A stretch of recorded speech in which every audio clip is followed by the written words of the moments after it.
Hello and welcome back to Boxing Social in association with Betfred. My name is Ayman. We are here in Romford with the one and only Big John Fisher. John, first of all, how's life treating you? Yeah, it's all good at the moment. I'm still breathing, so got everything to be thankful for. Thank you. What do you make of your son Johnny's attempt at the ball there? It was a bit better than mine because I couldn't even get on it, so he done all right. It all depends how fast it's going, and a few had a bit faster than the others, but he done all right considering he's a big man, so not bad. We were just talking off camera about, the word I used for when I spoke to Johnny was community, and there's a real community feel here, and that only builds and gets bigger and bigger as it has with Johnny. If they see him, the fans see him, or the people see him as a real, honest, true person, and he's been able to connect with fans and show that real side to him. So, what is it about Johnny that you feel he's really made that connection with people with? Johnny is who he is. There's no pretense or falseness. You either like him or you don't like him, and thankfully more people like him than don't. But he's just being himself, and he's always got time for people. It's one of his attributes, and once you're a friend of Johnny's, you're a friend for life. So it's a good trait to have, I think.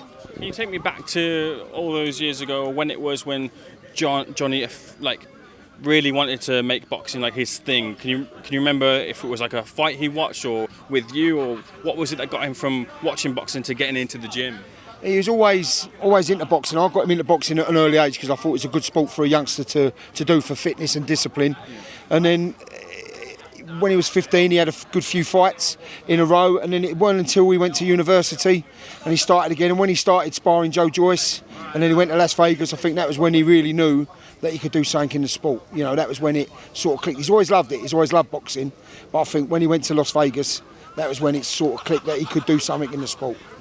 Like I mentioned, he's been received well, but you also have to do it in the ring, and he's done it in the ring so far with every test that he's had. What have you made of Johnny's progression in the ring also? I think so far his fights have been spot on, a little bit tougher each time. Perhaps his last fight may have probably been a bit too tough at that stage, fighting the Spanish heavyweight champion in his fifth fight. But he came through it with a cut, with a broken hand, and he won decisively a tough fight, against a tough opponent. So it's only going to stand him in good stead. But so far, the progression has been there to see. And he's learning every day in the gym with Mark Tibbs and Sonny Cannon and the team. So as long as he keeps on learning, and obviously you learn in the ring as well, but you do more of your learning in the gym.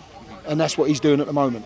When you watch your son in the ring, there must, of course, be an immense feeling of pride watching him do what he does best and, excel at what he does also. But do you still feel any nerves when you watch Johnny at all?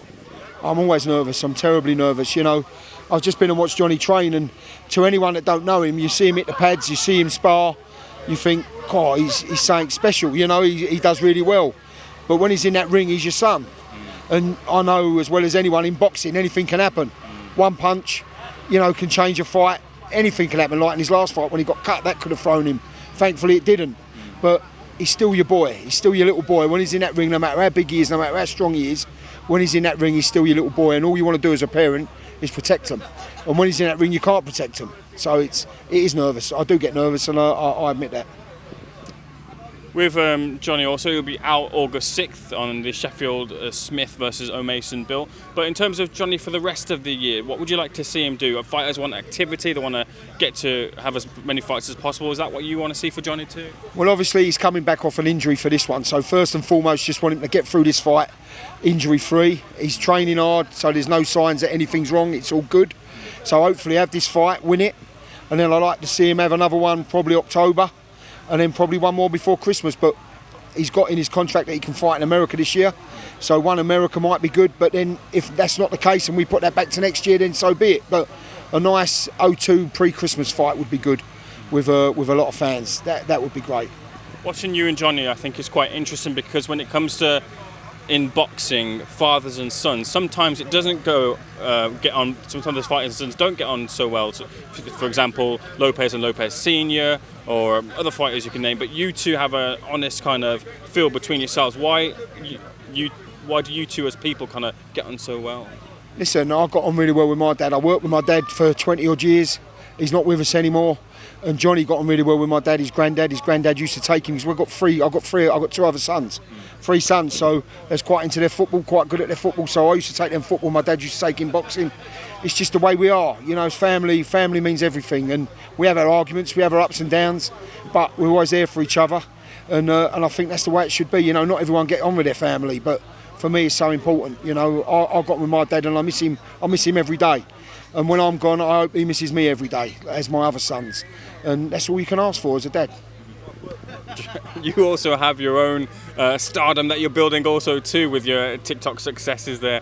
Talk about what you do on the TikTok and why you feel it's got so successful.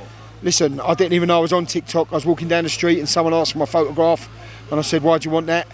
I thought it was to do with Johnny. I didn't have a clue. It's my middle son Henry and William. They sort of put videos of me eating and God knows what. And it's just took off and it's got a bit of a following. Don't know how long it's going to last for, but while it lasts, we're putting a smile on people's face. No one chased it. No one, you know, it's just come natural. So long may that continue as well, because there is a lot. You know, you go down the street, people shout out Bosh or shout out Kung Po Prawns, and it is good. You know, it's a lot of young generation, and I think if you can reach out to a younger generation and make them feel a little bit better about themselves, then, as I say, for as long as it lasts, who knows, might finish next week, but let it continue as long as it can. I heard you're on tour now. I've been going on tour for a little while, yeah. Nightclub appearances for uni students. Been very good, you know, and it's quite uplifting because young people get a bad press. But I've met so many young people over the last few months, and there's so many good young people about. And I think, you know, you get the odd stories of young people, but on the whole, it's a joy to meet and see these youngsters. It really is. Tough question coming up. I asked this to Johnny also. Top 5 takeaways from 1 to 5. Give me the list. Right, Chinese is first, Indian is second. What are you having with the Indian? I normally have a king prawn madras. I do like that. Fish and chips third. But when I say fish and chips, I normally have chicken and chips. And then I'd say pizza fourth. And fifth, probably like a kebab, takeaway kebab. Shish. Is there anything you don't eat or don't like? I've never really liked sushi. I like shellfish and things like that, coming from like East End origins. I like shellfish. But sushi, I don't really eat sushi, so perhaps I'll have to try on that and give it a go.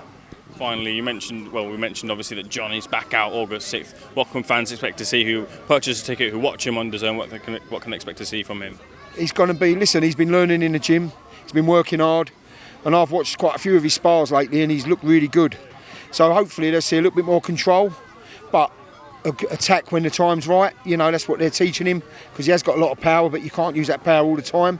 I think they'll see a little bit more control, but a lot of aggression as well, if that makes sense. But they're going to have a good time. Win or lose, we're going to have a good time. We've got the after party sorted, so anyone buys a ticket through me, we're all going to go out together afterwards and have a social drink and meet up. So it's a boxing match as well, but it's an event as well. You know, people come to watch Johnny fight because it's an event as much as the boxing match. So we're sort of bringing new fans to the boxing scene, which is good. Can only be good for boxing. You know, I'd say 50% of the people come and watch Johnny have never been to a boxing match in their life before. So, and they're enjoying it, which is a good thing. Long may it continue. Big John, a pleasure speaking to you. Thank you so much for speaking to Boxing Social. Thank you very much. Much appreciated. Thanks.